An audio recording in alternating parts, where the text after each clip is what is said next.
वो कस्में खा रहा था कि उसने छोटा राजन से मिलकर मेरे खिलाफ कभी कोई साजिश नहीं की। डॉन बोलता चला गया। वो यही कहेगा। मैंने पुरस्कून लहजे में अपनी सफाई पेश की तो मुझे उसके सामने खड़ा कर देते, तब भी वो इकरार न करता कि उसने अपने आदमी के जरिए सेलर्स बार में टाइम बम लगवाने की साजिश की थी। मैं जानता हूं, डॉन सर हिलाकर मुरब्बियाना अंदाज में बोला। वो मरकर भी इकबाल जुर्म न करता। अभी तुमने तकून की बात की है, अमरीकी पुलिस और अंडरवर्ल्ड, तुम इन्हीं 3 कुव्वतों की बात कर रहे थे ना? मैंने उससे तस्दीक चाही। एक मुद्दत से यही सिस्टम चला रहा है, डॉन ने बेपरवाही से कहा। क्या मकामी अंडरवर्ल्ड से गैर मुल्की सफारतकारों के मरासम जुर्म के जुमरे में नहीं आते? मैंने हैरत से पूछा। कौन जुर्म करार देगा? डॉन ने तज़हीक का अमेज लहजा में सवाल किया। यहाँ का पुलिस कमिश्नर छोटा राजन का तनख्वाहदार था। चंद दिनों में वो मेरे दस्तरखान पर नजर आने लगेगा। दरअसल इस तकून की जड़ें बहुत गहरी हैं। दूसरी जंग अजीम के बाद इस इलाके में इंडो चाइना वार हुई जो 8 बरस जारी रही।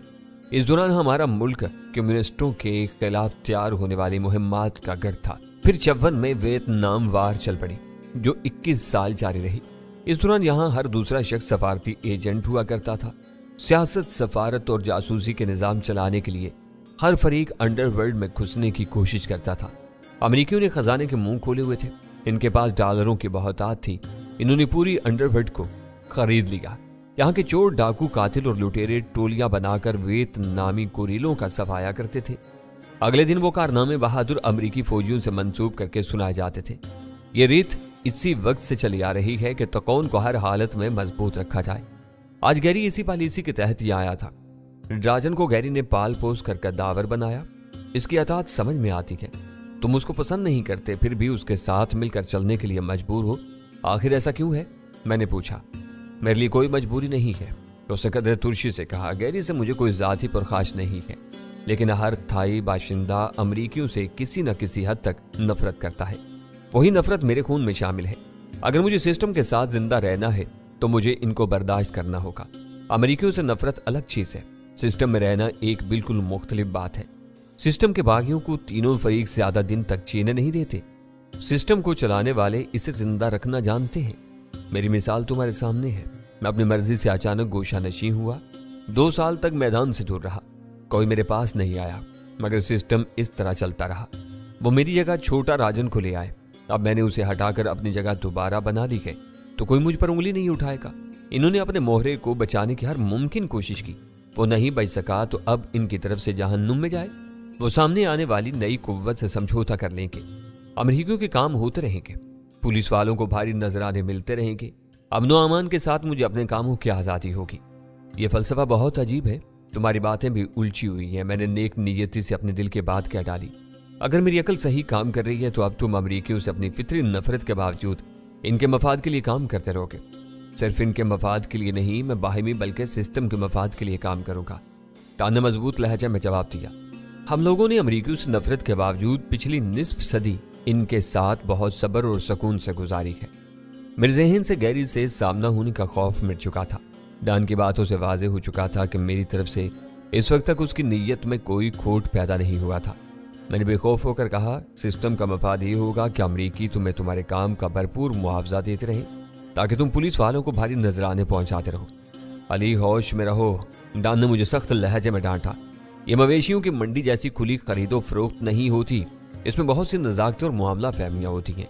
जो कुछ होता है इफ़हाम व तफ़हीम से होता है और हर फरीक तयशुदा नुक्तों का पूरा एहतराम करता है। यकायक मेरे जहन से धुंध छट गई। मुझे याद आ गया कि मैं डैनी नहीं था।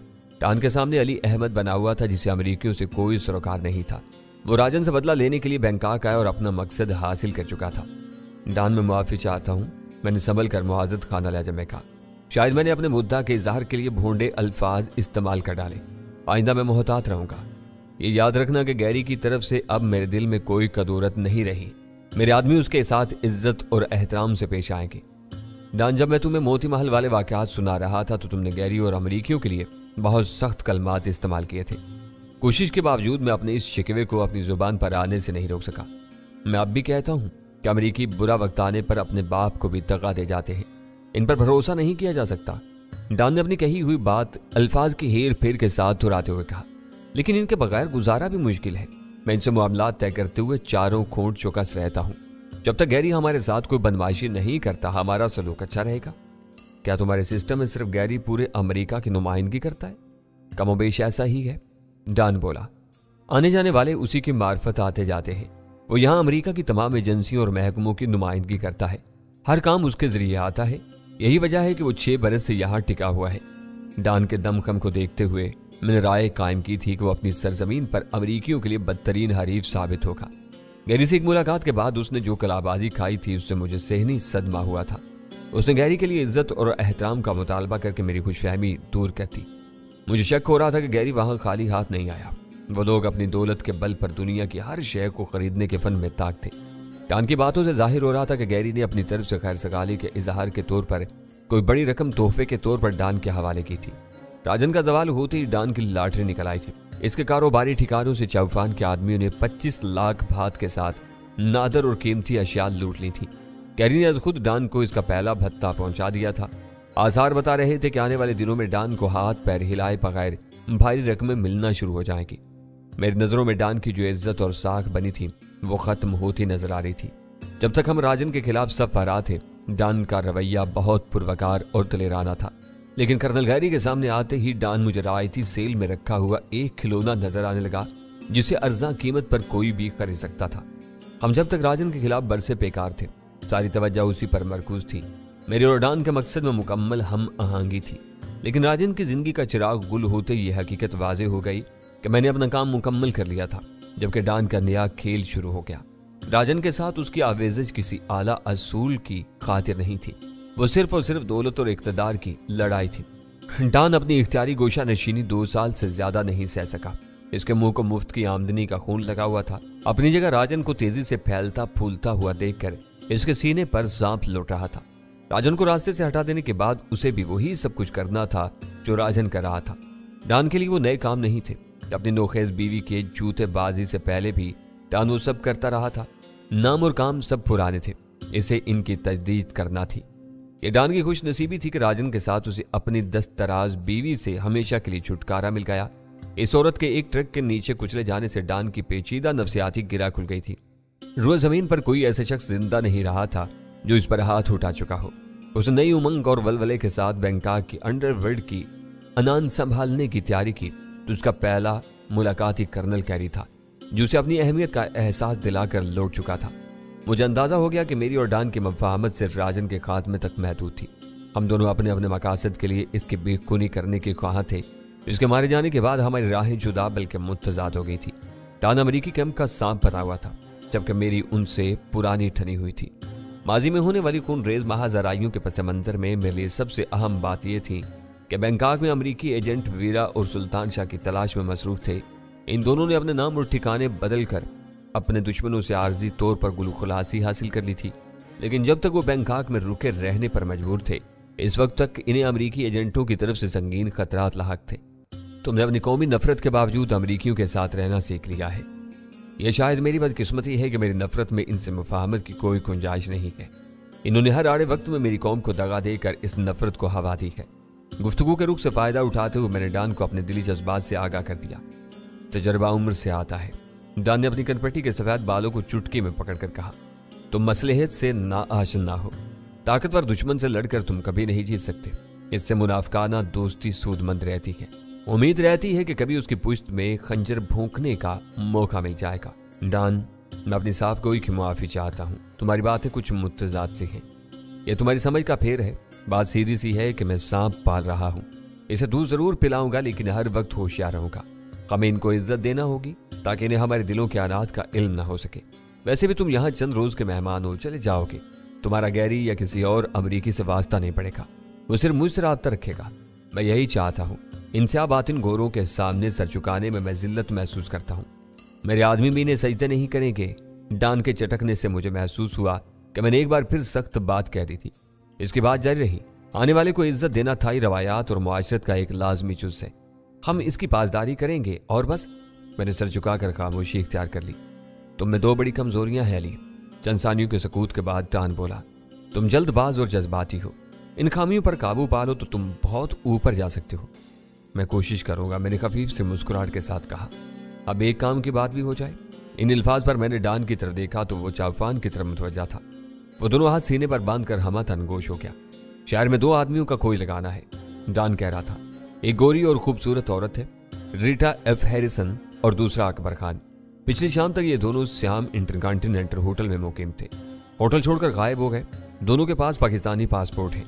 डॉन की जुबान से वीरा और सुल्तान शाह के मफरूजा नाम सुनकर मेरे बदन में सनसनी की लहर तोड़ गई। डॉन ने किसी सियाको सबाक के बगैर इस काम का जिक्र किया था, लेकिन मेरे लिए समझना दुश्वार नहीं था कि इन दोनों की तलाश की फरमाइश कर्नल गैरी की तरफ से आई होगी। इसके आकाओं ने न्यूयॉर्क से टोरंटो और फिर बैंकॉक तक इन दोनों का बहुत कामयाबी से सुराग लगाया, लेकिन इसके आदमी अपनी हद से बड़ी हुई खुद एतमादी और बेएहतियाती की वजह से इन्हें खो चुके थे। यही नहीं बल्कि टी.एच. पाल नामी एक सार्जेंट को जबरदस्त मारपीट की सूरत में अपने अनाड़ीपन का खुमियाजा भी भुगतना पड़ा। वो सूरत अहवाल बहुत खतरनाक थी। गैरी ने एक ही मुलाकात में डॉन को पूरी तरह शीशे में उतार लिया था। डॉन को इन दोनों की तलाश का काम सौंपने से जाहिर हो रहा था कि वो लोग हर कीमत पर जल्द अज जल्द अकबर और रीटा को पकड़ने का अज़्म कर चुके थे। डॉन को अमेरिकी एहलकारों के बारे में मेरी मुआंदाना सोच का बखूबी इल्म हो चुका था, इसलिए उसने रीटा और अकबर के किस्से में से गैरी का जिक्र गोल कर दिया। चौफान में इतनी हिम्मत नहीं थी कि वो इस बारे में डॉन से कोई सवाल जवाब करता। ये तुम्हारा मामला है, मुझे इसमें दखल अंदाज होने का हक नहीं। मैं नरमी से डॉन से कहा, क्या मैं ये जान सकता हूँ कि तुम्हें इसकी तलाश क्यों है? क्या तुम इन दोनों से वाकिफ हो? डॉन ने चौंक कर पूछा। लम्हा भर के लिए मेरा दिल उछल कर हल्क में आ गया। मैंने फौरी तौर पर संभाला लेते हुए कहा, दोनों नाम मेरे लिए अजनबी हैं। मेरी दिलचस्पी सिर्फ इतनी है कि वो मेरे हमवतन हैं। डॉन माजूज होने वाले अंदाज में हंसा फिर बोला, यहाँ हजारों पाकिस्तानी रहते हैं, तुम किस किस की फिक्र करोगे? वो हाथ आ जाएं तो सब कुछ खुलकर सामने आ जाएगा। मेरी तवक्का के मुताबिक डॉन ने मेरे सवाल का जवाब टाल दिया। हम सेलर्स बार से रवाना हुए तो आसमान के मशरकी गोशों में सफेदी फैल चली थी। कहीं दूर से उभरने वाले सूरज की किरणों का इनकास घोर अंधेरे की चादर को तेजी से निकल रहा था। मास्टर, मैंने देर से अपनी जुबान को काबू में रखा हुआ है, मगर मैं समझ रहा हूं कि मेरी खामोशी तुम्हारे लिए नुकसानदेह साबित होगी। चौफान ने वहां से रवाना होने के बाद तमहीद बांधते हुए कहा, मेरा ख्याल है कि आज तुम डॉन के सामने कुछ ज्यादा बोले हो। ये अच्छी बात नहीं है। मुझे हैरत है कि तुम क्यों खामोश रहे। मैंने जवाब दिया, तुम खुद गौर करो कि डॉन ने गैरी के घर पर बम फेंकने के इरादे से न वक्त हमें बुलाया था।